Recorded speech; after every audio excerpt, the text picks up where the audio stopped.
Okay, so I think we're going to get started. I'm Stina Duva, President and CEO of the West Orange Chamber of Commerce. I want to thank all of you for joining us on this Zoom virtual event. We're calling it a virtual opportunity to mirror our facilitating opportunity, which is our purpose statement. I know many of you have been on many a Zoom conversation, yet I know this one's really important and impactful for our future. So thank you for being here with us today. We had surveyed our members, and the top answer to the survey said economic update.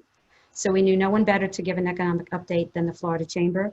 And so in just a little bit, you will hear from our two speakers from the Florida Chamber that's been in partnership with our chamber for decades. So thank you to the Florida Chamber. The West Orange Chamber, hopefully many of you know, we represent over 100,000 employees. Probably, I could say a higher number, but I want to be respectful of those that have been furloughed and hopefully will be coming back from some of our employers. We have almost 1,100 members representing an area of West Orange County that's probably a fifth of the county, 247 square miles. We wish we could answer the woes or solve the woes of the world, but we can't. But we have been working on advocacy, and I know Mark Wilson says that is the most important thing for a chamber to survive in this 21st century.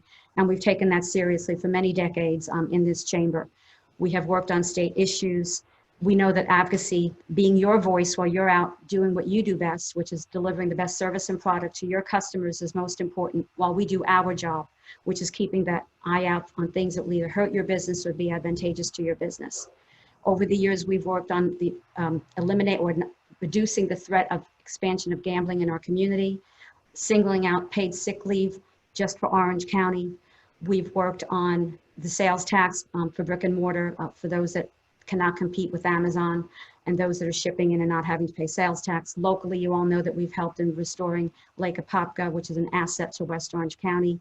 We've worked on the widening of Highway 50 and the interchange of the 429 at 50, really important things to make sure that our community is poised for economic development. So thank you for being members and allowing us to work on those issues that better our community every single day.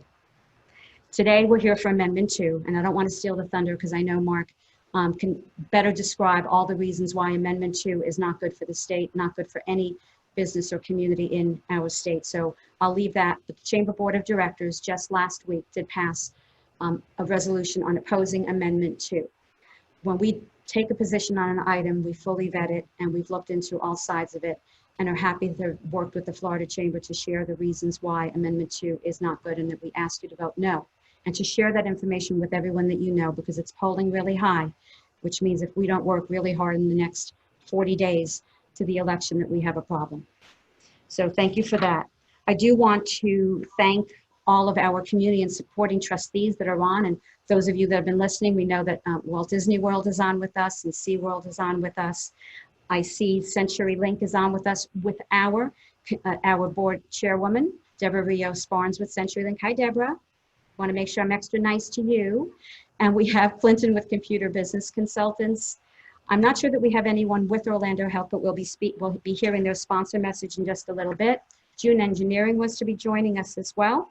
So I think I've named all the community trustees. If I have not, please put it in the chat box and Carrie will make sure that I know to acknowledge you for being on the call, or the Zoom. I don't know what you call it. I guess it's a Zoom.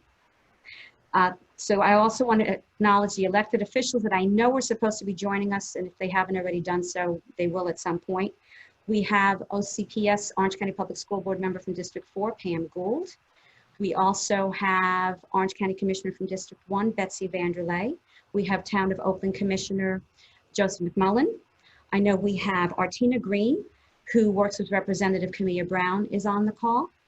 I know Landra Robeson with Orange County Tax Collector Scott Randolph is also joining us on Zoom.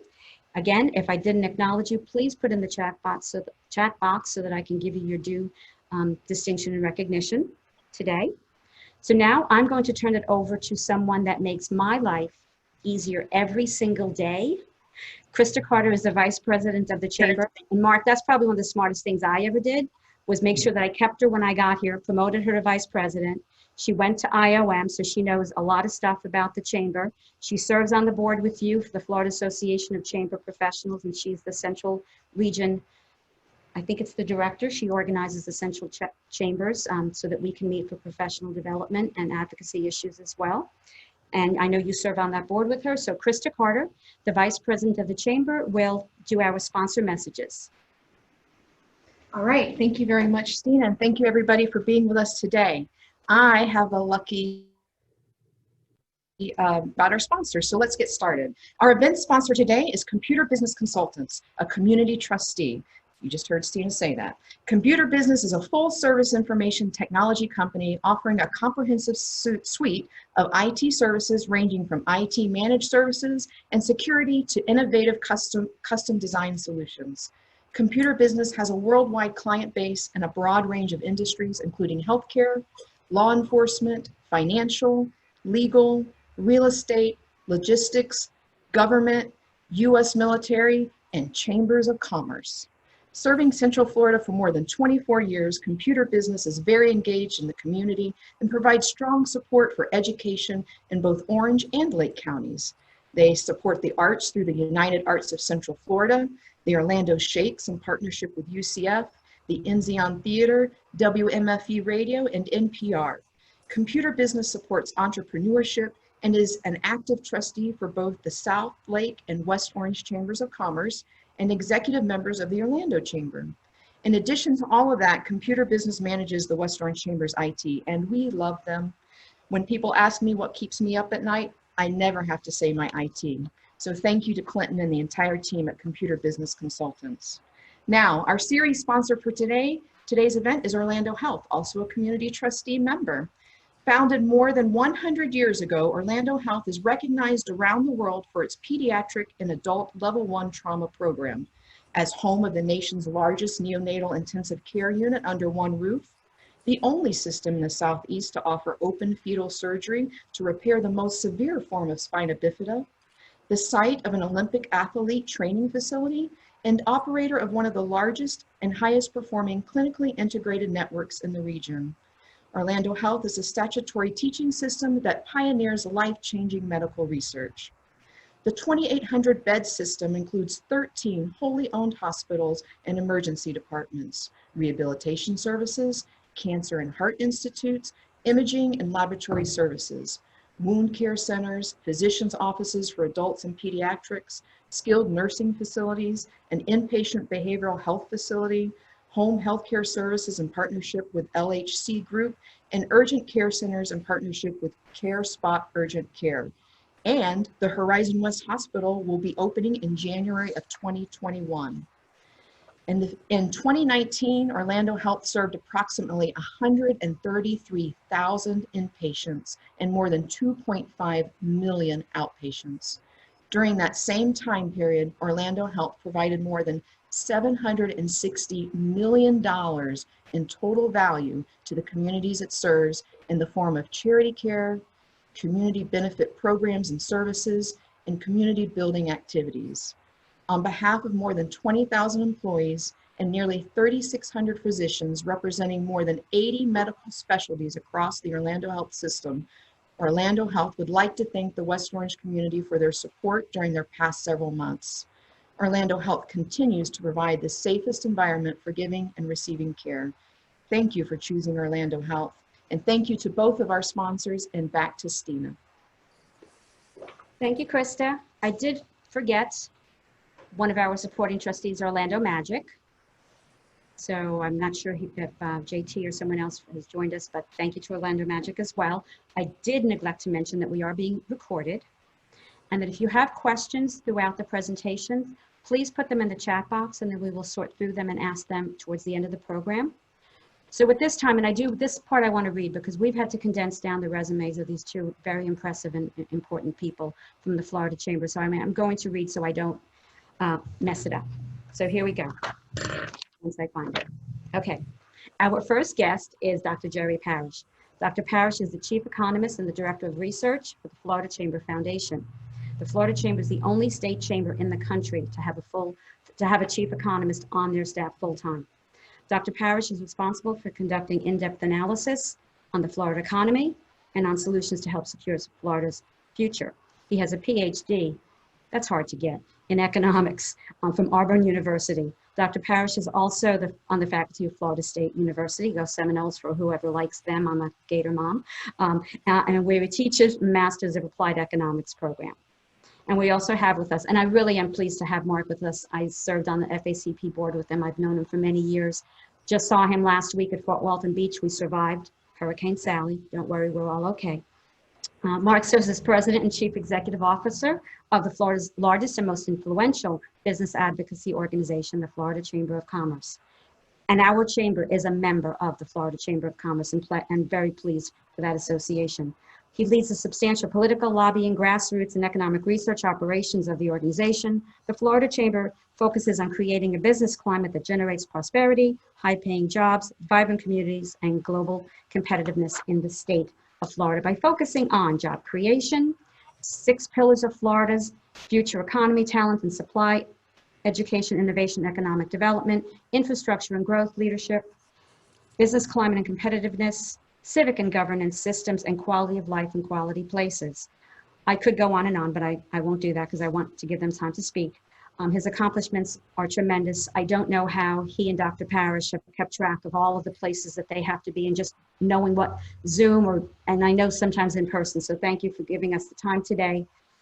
Let me turn this over to Dr. Parrish and Mark Wilson. And Mark Wilson is also, because he has so much time on his hand, he is the chair of the Council of State Chambers, on top of running the Chamber of Commerce for Florida. So I don't know how you do it, Mark, but thank you for all that you do and for the time and all the resources that you provide to us. So Dr. Parrish, Mark Wilson, you're on.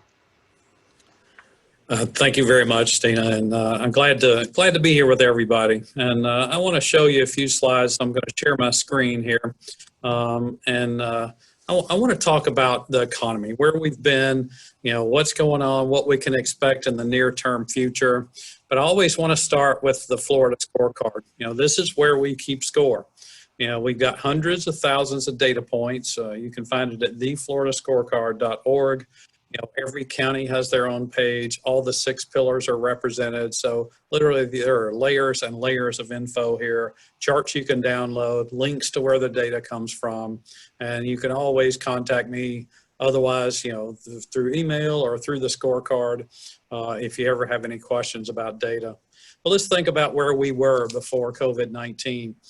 Florida has a $1.1 trillion economy, and that's a big deal.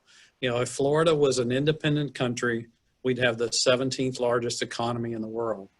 We've got $1.19 million of adjusted gross income moving to Florida every hour of every day. That's a lot. That info comes from how many walks. You can link to it through that income migration tile on the bottom left of the front page of the scorecard. We're running about 900 net new people a day. Before COVID-19, and since 2015, we've created more than 1 out of every 11 jobs in the U.S. here in the state of Florida. But things have changed a little bit since this. Some of these metrics are still good. We still have a $1.1 trillion economy. I don't know about 900 net new people a day. That's probably down, but we still have people moving to Florida and others wanting to move to Florida. So what's been going on with the economy? This is not going to be a surprise to any of you, I don't think. Since February, we peaked out at more than 9 million non-farm jobs in the state of Florida. And then we dropped down to below 8 million, and now we're back up. So we've recovered some of the jobs that we lost during COVID-19 shutdowns, but really only about half. And I think it's important when we look at which of the industries that these have come in. And so I wanted to show you all the industries here, and they're ranked in terms of percent or numbers of jobs lost. And you can see more than half of them are in leisure and hospitality. Probably not a surprise to most folks because we don't have those visitors from other states and other countries coming in that are so valuable to our economy and the companies located here in Florida. Matter of fact, that 19.8% is an indicator. Compared to this time last year, only 4 out of 5 leisure and hospitality jobs we still have right now. We've lost 1 out of every 5. And they certainly have been coming back. I'll show you the pace of that. But you can look at these top to bottom. most likely when we talk about the recovery, how quickly we're going to get back, certainly it's going to be different for every industry. And for the most part, bottom to top, the ones who've lost the least jobs are going to come back the first. Maybe a little exception in that third one up there from the top, trade, transportation, and utilities. Retail is involved in that. It's retail trade and wholesale trade. They're down about 3.4% now. I suspect that professional business services will come back before retail trade, because retail is also a big part of when people come to Florida. They buy stuff and take home, especially our international travelers who stay longer and spend more. And that's an important part of our economy.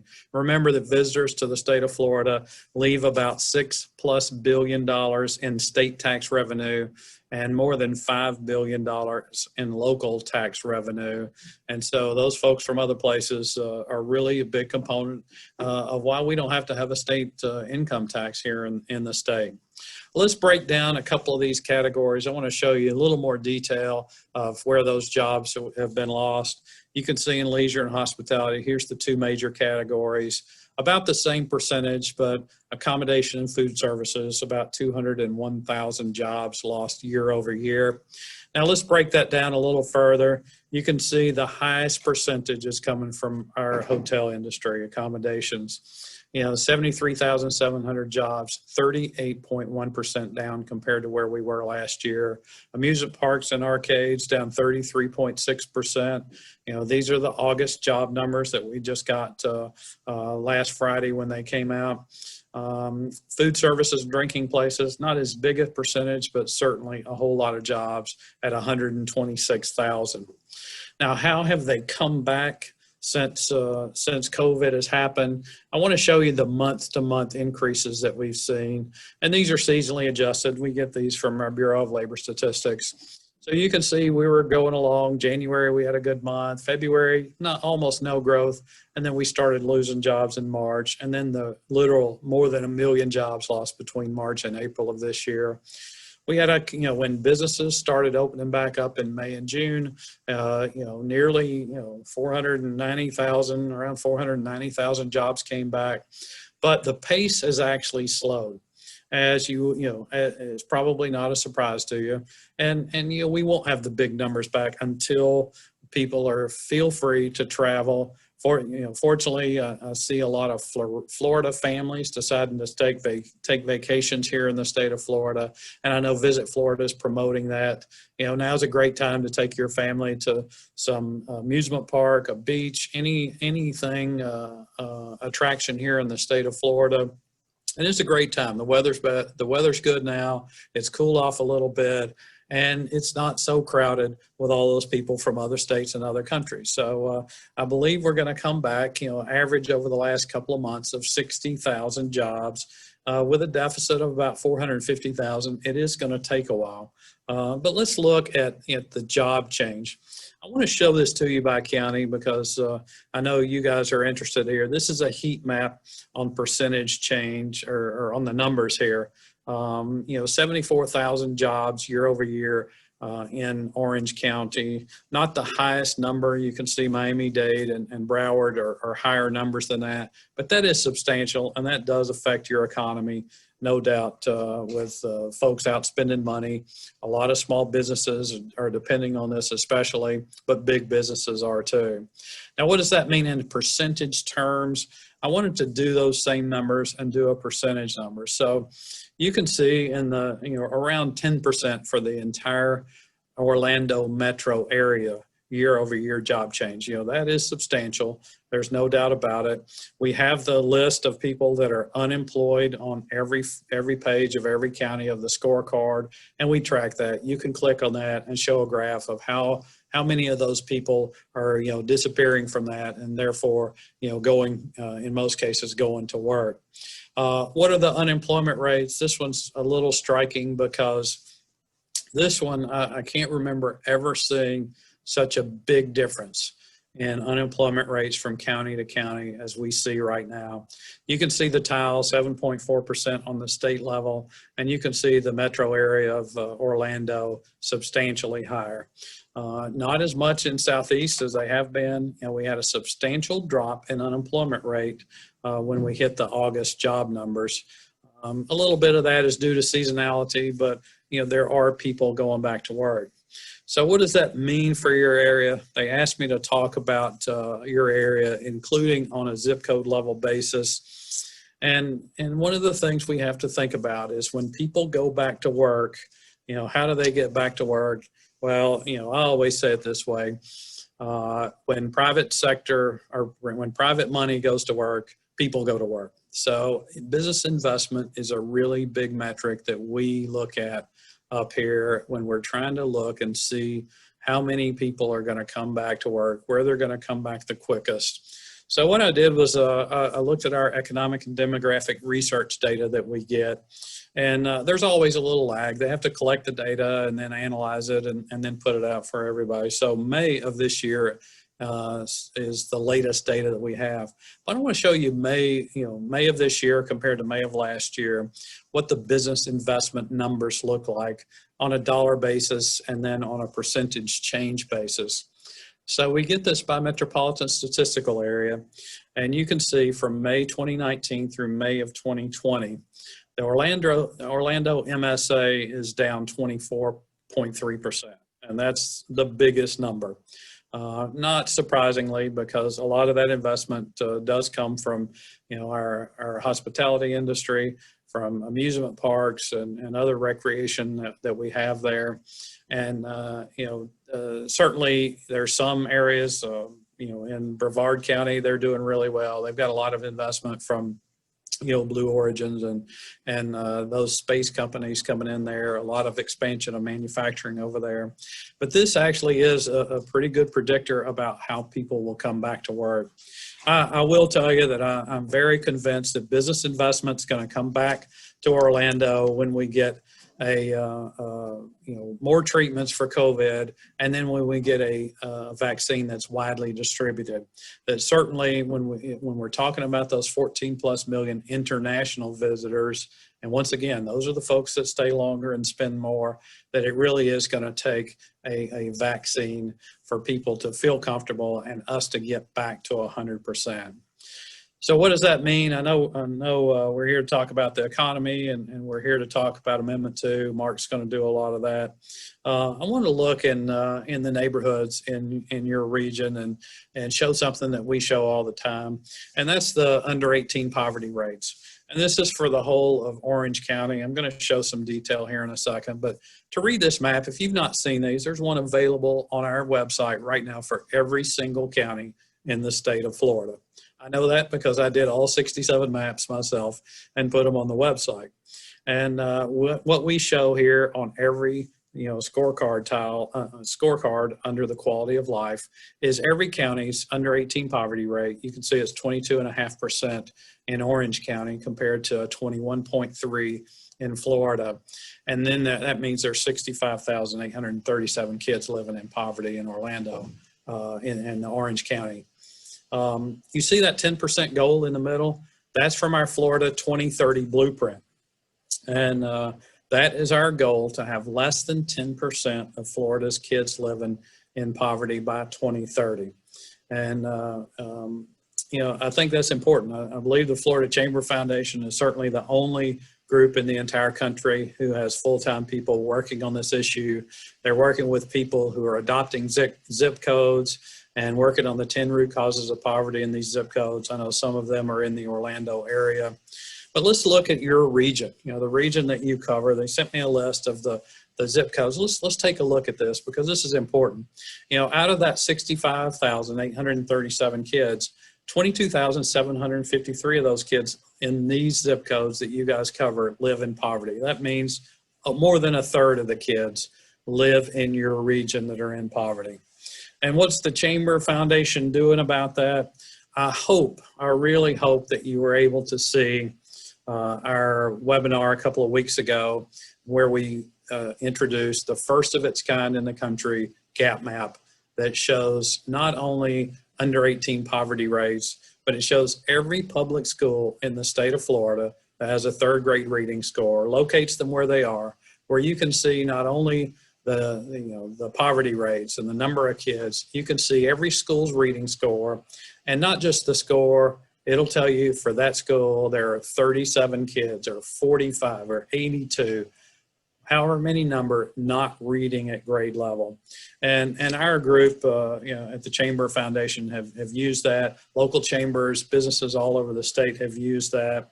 And it's been a way for people to understand where the issues are, see the zip codes where they live and where they work and what zip codes they drive through in between those two places, and have the opportunity to take a look and perhaps adopt a classroom. That's what Mark Wilson would ask you to do.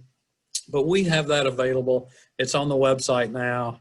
And I'm going to tell you, the reason I wanted to talk about this today, and I'm going to stop sharing my screen here. The reason I want to talk about this today, and Mark's going to go over this, I've done a lot of work on Amendment 2 and the economic impacts, and I'm going to guarantee you this, it hurts low-income people and low-skilled people the most. That's not a political statement. I'm an economist. I work for a 501c3. I don't make political statements at all.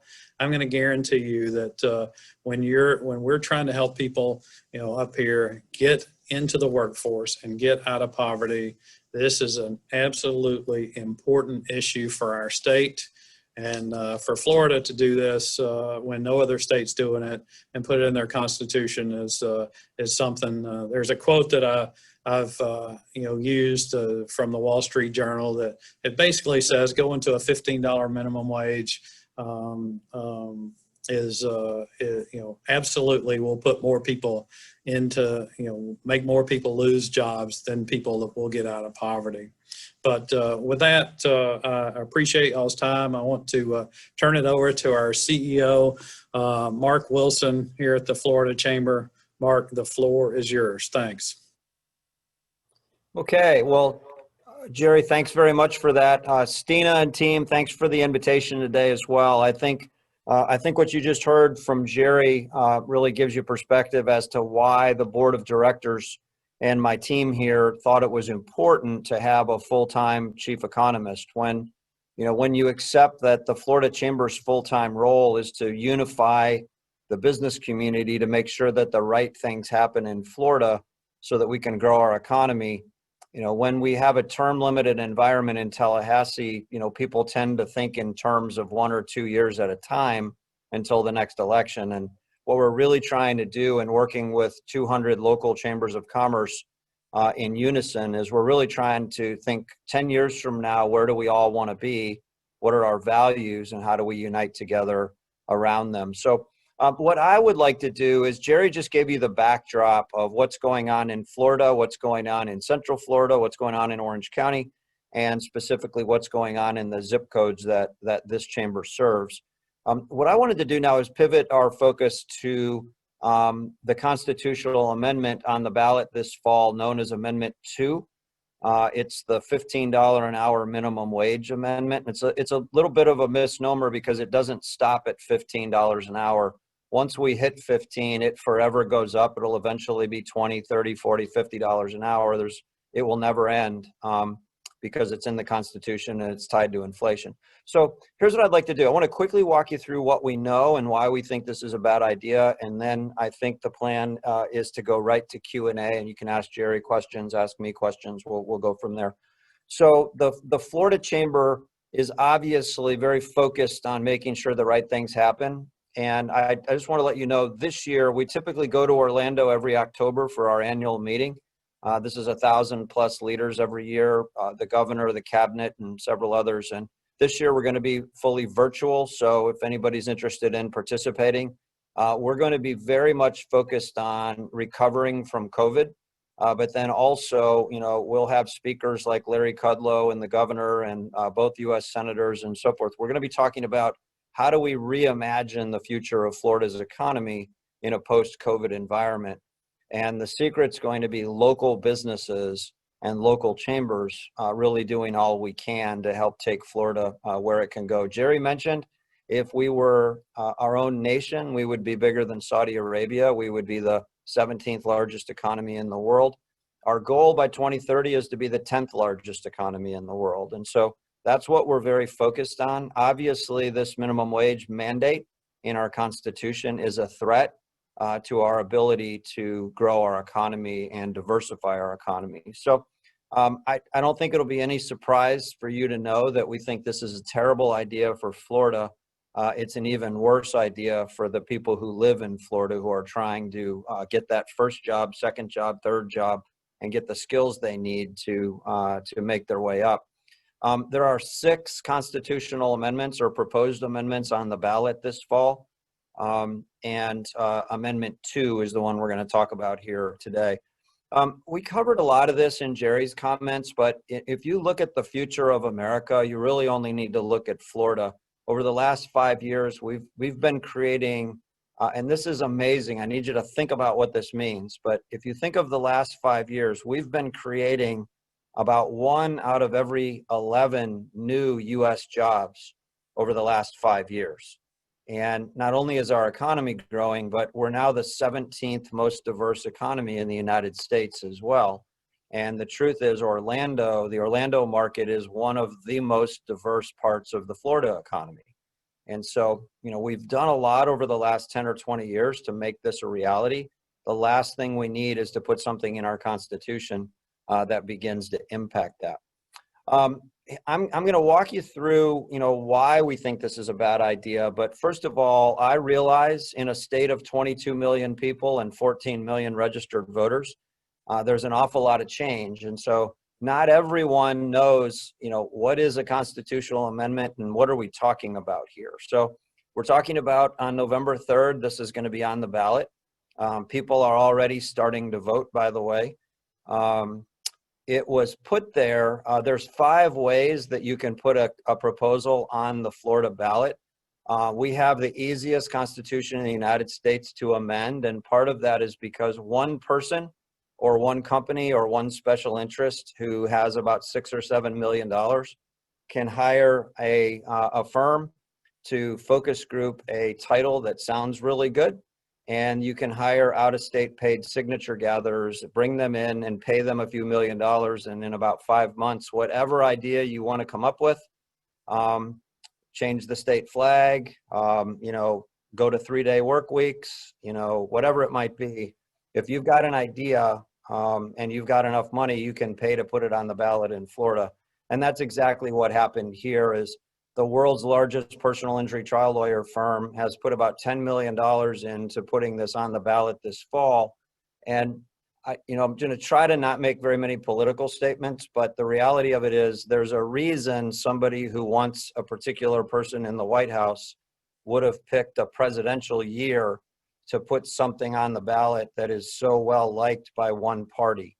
And there's really no other way to say it. So what we would do here is we would start out at $10 an hour and it would go up $1 a year until we get to 15. Once we get to 15, then it would go up every year based on inflation. There's no provision for it to ever go down. So if we ever have another global pandemic or worse, or a recession, there's no provision for it to go back down, regardless of how many small businesses close or regardless of what the economy is doing. It does require 60% approval for passage. So for some of you who aren't from Florida, this may be news to you. After we put pregnant pigs in the Florida Constitution in 2002, the Florida Chamber's board said, wait a second, how do we have the rights of animals in the Florida Constitution? We do, by the way, I'm not making that up. It shows you how easy it is to get something on the ballot in Florida. I actually chaired the statewide campaign to raise the threshold for passage to 60% plus 1. And so that's actually what we're under right now.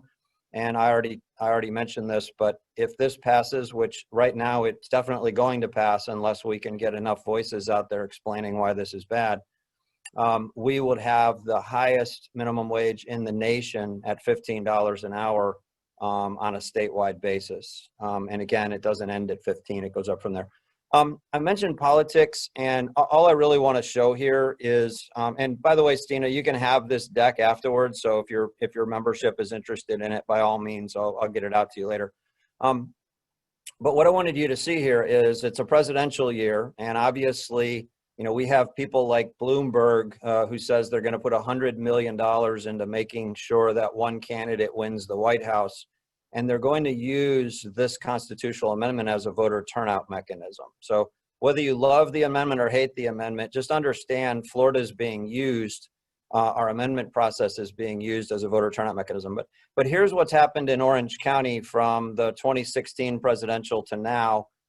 You can see that there's only about 4,000 more Republicans, somewhere in the neighborhood of 35,000 more Democrats, and maybe 25,000 or so, if I'm doing my math right, more NPAs. And so you can see the trajectory that the county's heading in.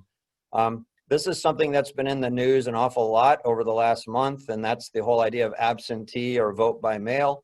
I just simply want to point out, when the president said people shouldn't vote by mail, I think a lot of Republicans listened to him on that. And if you look at Orange County, you'll see, last time, if you look over here on the right, you had about 6,000 more Democrats requesting vote by mail than Republicans. This time it's 750,000 more Democrats are going to request and are going to vote by mail than Republicans. So a really big change there, and that's going to change the way campaigning's done locally for you. Okay.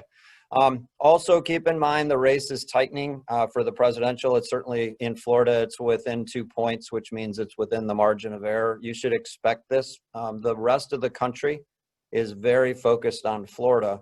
And it's why I started out an Amendment 2 discussion by talking about how this really isn't about minimum wage for a lot of political leaders. It's really about the White House, and there's really no other way to say it.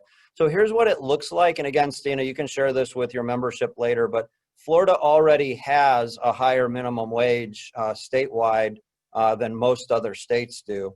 And what we would be here is on a trajectory to have by far the highest minimum wage in the nation. Jerry mentioned this. This is right out of the Wall Street Journal. And I just want everybody to stop and think about what Jerry said earlier, right? You've got over 60,000 kids who are living in poverty in your county, and 55% of your third graders can read at grade level. So at a time when, almost half of your third graders aren't reading at grade level and you have so many kids in poverty, look at what the Wall Street Journal was quoted as saying, right? So as many as 3 people would lose their job for every 1 person that gets out of poverty because of this mandate. How in the world is this a good idea, right? Just think about it. All right. We don't have time to go through every single one of these, but let me share with all of you the title of this amendment, which is really just talks about, a Florida minimum wage amendment, an increase in the minimum wage. The title of this is wildly popular. And that's what these special interests want. They spend $100,000 on focus groups and polling and law firms to find it's basically a cover of a book, right? What title can we come up with that everyone will love? And people love the title of this amendment. Who in the world could be against higher wages for everybody, right? And so this polls anywhere from 62 to 70%, depending on who asks it and how they ask it. I think it's actually in the low 60s right now.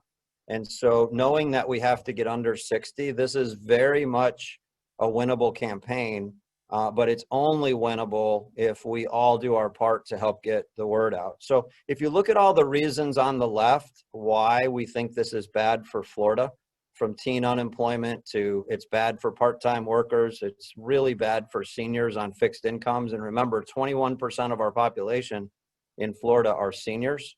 There's a tax hit that happens. And again, everything from the acceleration of automation to certain companies that are paying in the, if you're paying in the $10 to $20 an hour range right now, and you can move jobs, across the line to Georgia, Alabama, South Carolina, it begins to be a no-brainer, especially since our minimum wage is going to forever go up. So, one thing that Jerry and I, spent a lot of time talking to our members about at the Florida Chamber is, most businesses look at this and say, what's the big deal? I'm already paying $15 an hour. So what's the harm? one of the things that Jerry's taught me, if you really think about it, it's really what's so sinister about this. If you're earning, let's say you went to Valencia or Seminole or one of our 28 state colleges. Let's say you have a 2-year degree or maybe a certification. And after all of that, you're making $16, $17, $18, $19, $20, $21 an hour. In the new world, you're going to be expecting more than that, right? So someone with no degree, no high school diploma, no skills whatsoever is going to earn $15 an hour. Somebody with a lot of skills earning 18 is now going to expect 21, 22, 23. And by the way, why go to college anymore if you can make the same amount of money with no skills and no degree as you had before? So when we talk about we're going to increase the minimum productivity required to have a job, what Jerry said earlier, what the Wall Street Journal said, is obvious to everybody on this call, but we're not particularly strong in training civics in Florida in our schools, and there's not an active dialogue going on about why, in fact, this is such a bad idea. There's really nothing positive about this amendment that we can think of. In terms of the risk to Florida, these are just 3 ways to look at this. If you look at how many jobs we have in retail, how many jobs we have in, say, hospitality, and how many jobs we have in this 15 to 19-year-old category, almost 1/3 of all jobs in Florida are in one of these categories. And now in a post-COVID environment, this is exactly the wrong time. Retail is hurting, hospitality and tourism are hurting. By the way, how many college grads do you know right now who, even with their degree, can't find even a part-time job right now? So why in the world would we do this? And Stina, I'm about to turn it back over to you for questions, but we've been for over a year running an awareness campaign with members and local chambers. And again, I didn't put this up here to go through any of this. I just simply want you to know there's an entire toolkit that chambers of commerce all over Florida are helping us use. I will tell you this, if all we do is let people show up at the polls and all they look at is the title to this amendment, it will pass. But what I will tell you in focus groups and in polling is once people realize that, well, wait a minute, this is going to kill part-time jobs, or, well, wait a minute, this is bad for my mom and dad who are on fixed incomes, or wait a minute, I've been to McDonald's and I've seen what they're doing with automation. You mean this is going to accelerate automation and kill a lot of those jobs? Once people realize that this is not what it sounds like and it actually hurts the very people that you think it's going to help, people immediately turn against this and they want to vote against it. The problem is we don't have $30 million to do a statewide campaign right now. We literally only have the ability to do grassroots right now, and that's why calls like today are so important. And Stina, you're already helping us with this. We have a big and growing list of chambers who are really doing a lot to help us. So I'm going to stop there, and I'm actually going to I'm going to turn this back over to Jerry, and then Stina, if you have any questions for us, Jerry and I'll figure out on our end who can answer. Okay.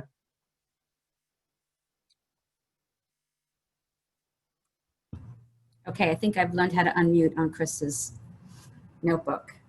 See, Clinton, you're not here, and I don't know anything about IT and computers, so thank you, Mark, and thank you, Jerry. I'm not sure that we have any questions that have come in, but we're going to give it a few more minutes. Usually, Clinton usually has questions, but we'll see if we get any questions. So, Mark, I guess my question to you is it's not really about Amendment 2, so I'd rather go back to, and I know we've been looking at the Prosperity Series that you've been promoting, and I've been looking at the zip codes, and I know that I think it's 32808 and 32818 have probably the highest number of children living in poverty. So we do plan on proposing this to the Chamber Board and developing some kind of a program, and also tying it in with the new initiative regarding diversity, equity, and inclusion, because I think it kind of all goes, hand in hand. Will you be continuing with the series on prosperity or working individually, through the foundation with chambers?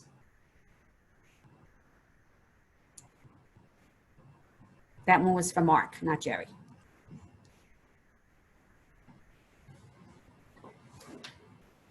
questions? Yeah. Did we lose Mark?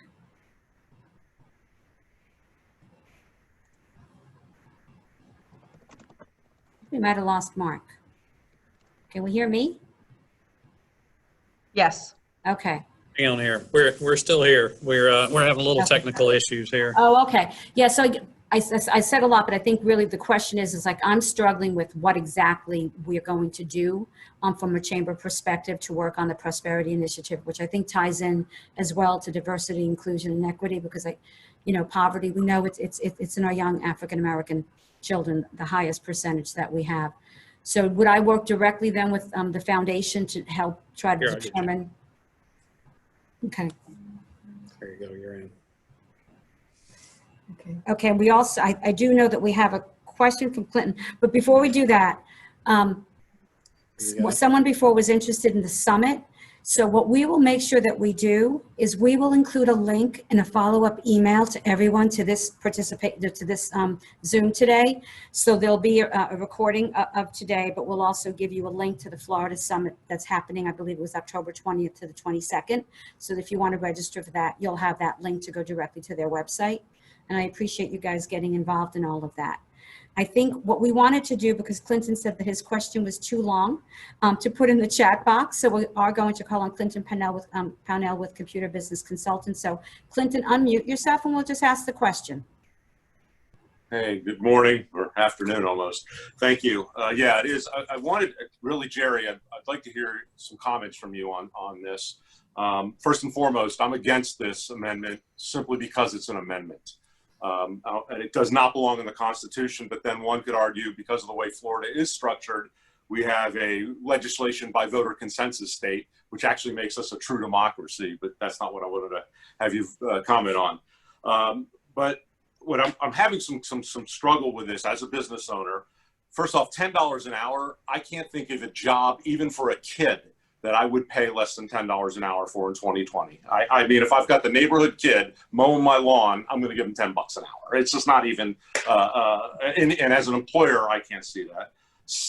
Escalating up to 2026, 5 years from now, would be $25 an hour more, or $15 an hour. One could argue percentage-wise that might be a little too steep, but I, again, don't think by 2026 that $15 an hour is a wage that, even for a high school kid, is a wage that's too extreme on the economy. And then, so what I wanted to hear your comments on were two things. We have stagnant wages right now, and quite frankly, wages that are being paid in 2020 are not comparable to what wages were being paid in the late 80s, early 90s on a percentage basis. And I'd like to hear your thoughts on that. Because I think the best way to overcome the massive amount of debt we have is to make it look small. And how do you do that? Increase the standards of living and make that money look cheap, that debt look cheap. And then regarding this, it's such a small percentage of the population. This is the second question. The second part, such a small percentage of the population that is actually affected by this. I mean, statistically speaking, even on a nationwide basis, the amount of people that are minimum wage compared to the amount of people that are actually in the workforce is so minute. I cannot see this having any impact on the economy at all. And I wanted to hear your thoughts on those two things. That's a great question. And let me address the small percentage thing first. I've heard that argument, and people in our building have made it as well, that it's only 2% or 3% or whatever making the minimum wage. What you got to remember, though, is it's going to affect everybody who makes less than $15 an hour. It's not just going to affect that bunch. What if I told you that about a third of Floridians make less than $15 an hour? And a lot of them are new into the workforce. They're trying to grow their families. They're brand new out of school. Their kids, there's they're retirees who are working part-time. But, like Mark said, it doesn't just affect that bunch, because what if you're making, and I always tell this story, what if you're making $15 an hour after working for 3 or 4 years, you've made your way up, and then that next person in the door, just like Mark said, they get $15 an hour just for showing up. So really what it's going to affect, and we call this the compression zone, it's that $15 to $20 an hour folks that are going to demand more because the last person in the door makes 15.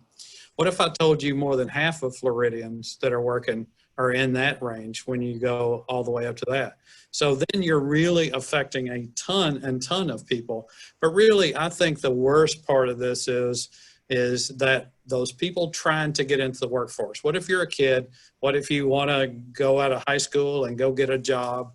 How are you going to become worth $15 an hour to an employer and get that first job, to get that experience, to decide, well, I do want to go back to school or I don't, and I want to continue in the workforce? So I really believe this is going to affect a lot of people. And Mark mentioned this. I'm a part-time educator. This one really bothers me. And the way I say it is really Kano speak. High minimum wages, distort the perceived returns to education. And Mark said it in a much more eloquent way than I did. But if you're that kid, you're getting out of high school and think you're going to be the one that gets that $15 an hour job, are you really going to invest in your own education? Are you going to go and get a 2-year degree, a certification, or you want to go to college? No, because everybody thinks, well, hey, I'm going to be the one that gets that job. There's going to be a whole lot less of them to get. So I will guarantee you can mark my word, Florida will become less educated if this thing passes. And that affects our long-term competitiveness. That's one of the biggest issues that I try to bring up in forums like this. We need people to understand. Warren Buffett would say, what's the best investment in the world? Invest in yourself. Invest in your education. That has the highest returns. When you distort that tremendously, like something this does, you really are going to affect people from now on. Okay. Thank you, Clinton, for asking, So- and thank you, Dr. Parrish. Yep. Mark? Stina, I know Jerry actually has he and I live on Zoom these days. He has Right. another hard He stop, but does. if there's more questions, I want to give him a chance to answer it. But I also wanted to acknowledge to Clinton's point about this shouldn't be in the Constitution. Free enterprise is the greatest system that was ever invented, and the marketplace is already paying a lot more than minimum wage. So you see everybody from Publix to Target to Disney to Amazon, right on down the line, all either already there or putting a plan in place to get to more than 15. And that's going to mean the whole marketplace is going to go there. So, if you believe in $15 an hour, then we should believe that we should help grow our local economy and help grow skills and wages so that everybody can have $50,000 careers. Putting this in the Constitution, this is falling right into the backer of the amendments plan, this was never about minimum wage. This was about getting a particular part of the electorate to show up and vote for somebody for president. That's what this entire, why else would this be on the 2020 ballot when it could have been on the 2018 ballot? It could be on the 2022 ballot. So another story for another day, but the more you learn about this, the more you realize, well, this isn't what it's being advertised to be, and it's not needed.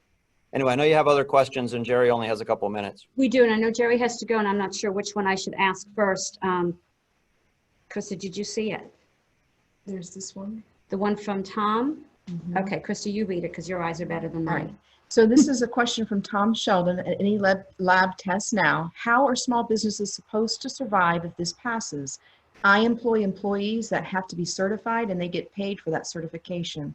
If I have to now increase their pay by another $5 an hour to compensate for increase to minimum wage increase, then I will have to charge patients for more of their tests. We cater to people that don't have insurance, and this will make it so much harder for them to be able to afford testing, which is critical to their health. For me, this amendment is scarier than when we are going through right now with the effects of COVID on the local economy. How can we, as small business owners, spread the word about this amendment in a way that doesn't make us look like we don't care about people that take minimum wage, which make minimum wage, which is obviously not the case? Oy vey, that was a lot. Yeah, that's a great question. And it certainly does address something that I've been talking about here. This disproportionately affects small business in Florida.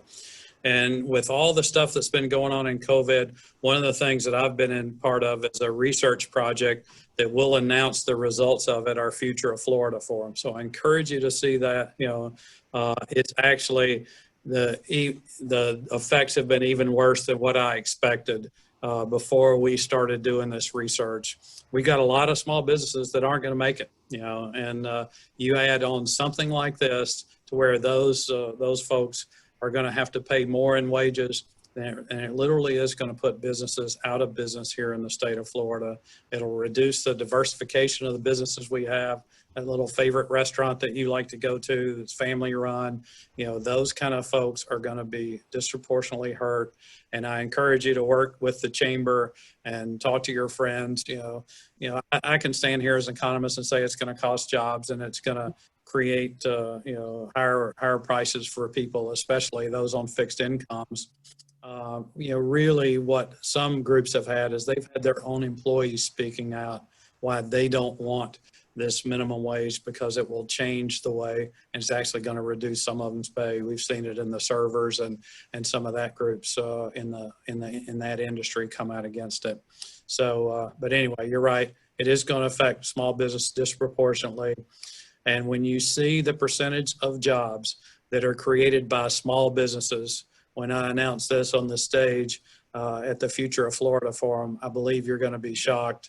And you're going to be shocked at the impact that it's had on our businesses here in the state of Florida. Thank you, Dr. Parrish. I'm going to let you go because I know you have to get onto another Zoom call and it takes a little bit of time to make sure you're on that. So thank you so much. I do have another question, but I think Mark will be able to address this one. And if we did not get a question answered, we will get those questions over to Mark and Jerry and we can respond to them to you personally, because I know we have a couple that we didn't specifically answer. I know, and Don Gilmore and I think Annie Ahmad, so we'll make sure we get that out there. And Pam Gould had a question. Pam Gould is the Orange County Public School Board member for District 4, which is a lot of Orange County.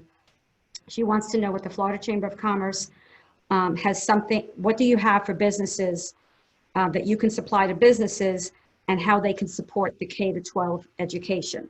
So what do you have that we can give businesses to help support K-12? Sure. So Stina, thanks for that question. And maybe if you're up for it, maybe we can have a follow-up Zoom call with anybody in the community that's interested. Because we actually, a couple of years ago at the urging of David Lawrence and many of our board members, we actually created the Florida Business Alliance for Early Learning. And there's no shortage of early learning programs and advocates in Florida, but never before had the business community taken early learning so seriously. So when we talk about kindergarten readiness, for example, only 53% of our kindergartners in Florida are ready for kindergarten. And the next step that we're focused on is third grade reading score. So I said before, 58% of our third graders can read at grade level. Our 2030 goal is 100%. And so we actually have a full-time team of people here who are working with businesses and educators across Florida. And that's what Jerry alluded to earlier, right? So, the Florida Gap Map, if you want to know the nation's best tool, everyone could look up the Florida Gap Map. You can mouse over every school in your area and you can see how many kids in each school are not able to read in the third grade in that school. And then it's one part policy, candidly, but it's really more about local businesses saying this is unacceptable that we have kids in our third grade classrooms that can't read at the grade level. And Stina, this isn't about blaming teachers. It's certainly not about blaming principals and administrators. I want to know why the school board doesn't publish this on their homepage. Right? I would like every local chamber to say, look, it's not Jones Elementary or Wilson Elementary. That's the 37% school. That's the 44% school. And let's get local businesses adopting local classrooms and saying, hey, the goal is to have no kids by 2030 in any of your schools locally that can't read at the third grade level. Anything less than that, frankly, is an excuse by adults, right? And so we have a full-time effort. It's the Florida Business Alliance for Early Learning. It makes a lot of people mad. Realtors don't like it. Local school officials don't like it. But think about what every business leader on this call would do. We wouldn't blame anybody. We would say, let's measure what's going on. And the truth is, when we measure what's going on inside of our classrooms, it's 100% unacceptable. And only the business community, by working through local chambers, working through economic developers, can say, look, these kids matter. And, despite what teachers unions want to say all over Florida, the bottom line is nobody benefits more than a business community does when we have high school graduates that are ready to work, when we have third graders that can read. A report just came out 2 days ago from the Florida Council of 100 about some rigor gaps that we have.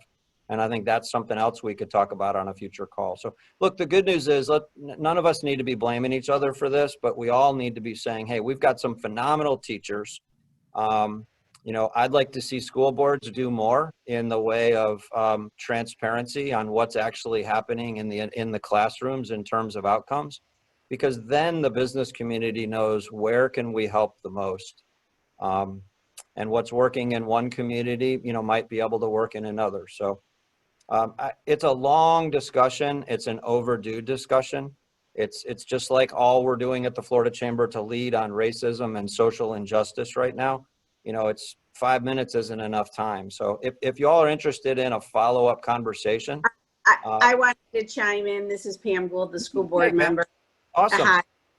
This is the first I've heard of this resource, and I'm extremely engaged in the chamber and try to keep tabs on even what you all do.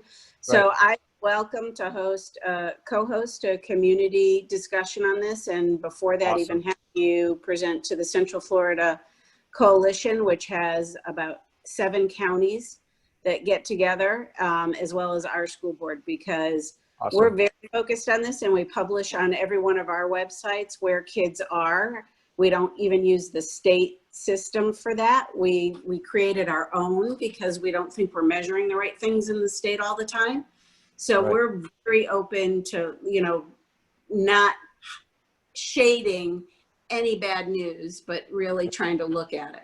Yeah, Pam, we need more people like you. So maybe Stina can connect us together. We can have an offline discussion and let's make this happen. This is the times now, and I think the business community can play a special role in doing a better job stepping in and supporting our educators and our system. I think that's what this is all about. So thank you. Thank you, Pam, for asking that question. I had a feeling Mark would get you to want to do a little rebuttal, and that's exactly what happened. I know you well. Thank you, Mark, for getting Pam all riled up. She'll be calling me really soon. But I do appreciate that. And Pam, I think we may have included it already in an EPUB because we got it about a week and a half, the map. It's new. It's pretty new. We were in Fort Walton Beach last week. We will be putting it in another upcoming News and Views. And I really haven't even gotten a chance to go look at our schools. I've only been able to look at the zip code issue regarding the poverty level. So it really ties in with what the future of this chamber will be all about.